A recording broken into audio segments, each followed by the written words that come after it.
What's up, good people? Mark Holmes here, and as always, I want to say thank you all for watching, commenting, subscribing, and being part of the Joe Boo Sports Report. Without you guys, as well as you ladies, you know that this literally does not work. I hope everybody's having a great, finally, freaking Friday. I know we did not have our live stream tonight, just like we didn't have it on Monday night. I literally just got home. It's 10 o'clock, and I'll make up for it. I'll make up for it this weekend. Sunday night, we'll have our Sunday at 5 o'clock, our Zoom in call. We'll recap minicamp and the moves that the Dallas Cowboys have made. So, today was cool. We ended up getting off the ship, had a great time, and that trip was just long enough. You know, it was enough time for me to get away, spend some time with the wife and stuff. And thank you so much for all of you out there that are so concerned about my marital status with my wife and things like that, that are so worried that I am not enjoying every single minute of my vacation because I'm doing a video. You know, unlike a lot of creators out there that do film breakdown, shout out to those guys. You know, Law Nation does his, and Vosh Lombardi, and Skywalker Steel, and my man DMV. When you do a film breakdown, yeah, that takes hours of time to do that. So make sure when you see those things, you end up liking them, commenting them, giving them support on them, because they put in a lot of work for your education. What I do here is, I'm just like a one-take dude. I come out here, I sit down, I light the fire, I do the video, push send. I'm done. It's 10, 15 minutes. And it's gotten to be ingrained in my life doing that. In fact, when I'm not doing that, it feels kind of funny. And this is the thing that's been incredible for me is, fortunately, I've been able to easily adapt this to my life, whether it's cooking or when I was working at the Smithsonian with, working on the red brick house, whatever I'm doing, it's very, very simple with technology and a tripod to keep working and doing things and record. I'm good. But I got thinking on the flight back and while we're at the hotel, which was really, really cool because I met Larry Holmes, saw Don King. I didn't even know Don King was still alive. And it was cool because there were all kinds of boxing legends. I wish I had John there, because John would have been able to tell me every guy there that's the boxers and stuff, because it was literally, when we were leaving, I know who it is, and I can't, at the tip of my tongue, an older, lighter weight boxer.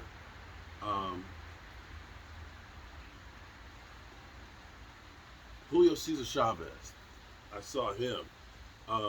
I think I saw Hector Macho Camacho too, but I was carrying our bags to the van to go to the airport, so I couldn't videotape it.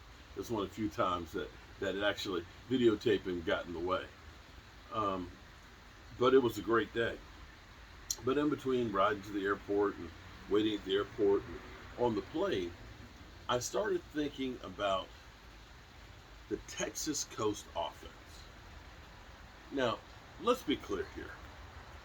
We're only speculating on what exactly it's going to be or what they're going to do. We don't really know. And here's what I will say about that. I am happy as shit.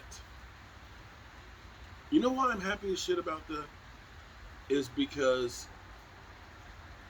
the last thing you want to be in football is predictable. And because we went from Jason Garrett and Bill Callahan to Scott Linehan to Kellen Moore, this offense has not changed much. You know, when you go and play a team like Tampa Bay and the defender literally tells you all we had to do was look at last year's film and they didn't change anything, and that let us know how to stop them. You got problems. When they know where you're going to be, it's a lot harder to stop. You have to be able to use the whole field. And unpredictability, not having film out on a guy, makes a difference. Why do you think sometimes you see a rookie come out and play outstanding, and then they have the second year slump? You know why that is? There was no book out on that rookie. The defensive coaching staffs haven't gotten the playbook of what you're going to do. They don't know your tendencies of what you like to do. They're going to break it down to the point of knowing exactly percentage wise where you're going to go on every single play between down and distance. And the Cowboys, from Jason Garrett on, have been very, very predictable in exactly what they've done. But throughout football history, when something new comes out, it's a learning curve to figure it out. Most things don't last forever. You think about the flex defense. Tom Landry came out, of course, with that. You think about what Tom Landry, who was the innovator, who came out with the shift. You think about him being one of the first ones to use the shotgun. His time in his offensive defense evolved, changed, and died. Then you had the West Coast offense that came in. They really haven't figured out exactly how to stop it. It's still basic, but it's constantly evolved. It's not exactly the same as it was under Bill Walsh. But then you've had the run and shoot offense that came out that was really, really effective for several years. The pistol offense. And you think about what Seattle did with it as well as Washington with RG3. Think about the Wildcat with Ronnie Brown. Because it was something different. Wait a minute, we got a running back there as the quarterback? Direct snap to him? Well, what do we do? But teams have time to figure it out and learn how to counter it. Well, the Cowboys have not been an innovator in forever. But you look at teams that have been successful, you think about the Philly special, the things that offense did that were different. They were things that you weren't expecting. You think about when the Washington Redskins at the time got Joe Gibbs and it came back with the H-back and the single back formation. You think about the K-gun offense with the Buffalo Bills. All of these things gave those teams an advantage because other teams didn't know what they were going to do.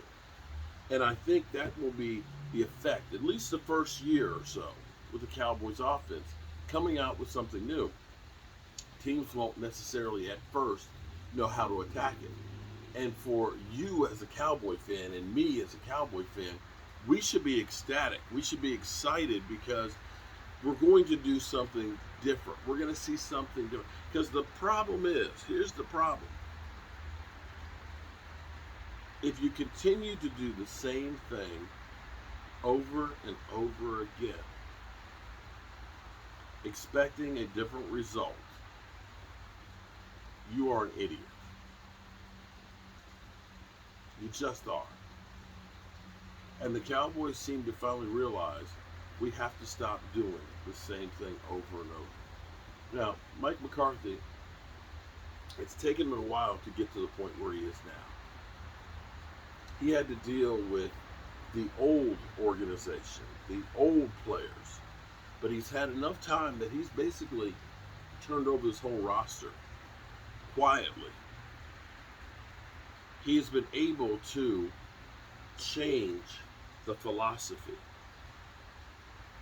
Going from Rod Marnelli as our defensive coordinator, of course, Mike Nolan was not so good, but getting a Dan Quinn in there and changing the personnel. And the same thing on the offense. This is a totally different Dallas Cowboy team. And the thing I find funny, right now they're having a problem figuring out who's going to be on Hard Knocks, right? The Jets coach is basically saying, we don't want all that drama here with the Jets and stuff, but you've already got the circus there with Aaron Rodgers. The Commanders, they're not too hyped about that situation either. And I don't know if you remember, what happened with the Cowboys when we were supposed to be on there. Everybody was screaming, "Oh man, the Cowboys are going on a hard knocks." Teams don't make the playoffs when they go to hard knocks. They don't make the playoffs. The Cowboys are going to have the hard knocks jinx. Do you know what happened after the last time the Cowboys were on hard knocks? After we literally had a disaster season, because in order to be on hard knocks, you have to have 2 years in a row that you didn't make the playoffs. Cowboys went 12-5. Cowboys went 12-5 after being on hard knocks. But the funny thing is nobody gives them credit on that. See, the thought is you're bringing in a loser team that's going to be dysfunctional, that has hopes of trying to get something there, but they're just building. Cowboys blew out the water and never got any credit for it. But it is the way it is when it comes to the Dallas Cowboys. Feels good to be back home. Feels actually great to be back home. But it'll probably be short-lived because I need to get back down to the red brick house. Got to get that thing finished. The sooner, the better. I don't know if you guys realize it, but we're only about 6 weeks away from training camp. 6 weeks. And I didn't even look at the clock to see how many days we are away from the football season. So it's been a big jump since the last time I was in here. I don't know, is it like 91 days or something like that? Or are we in the 80s? Hold on, let me check. I forgot to even look when I came downstairs.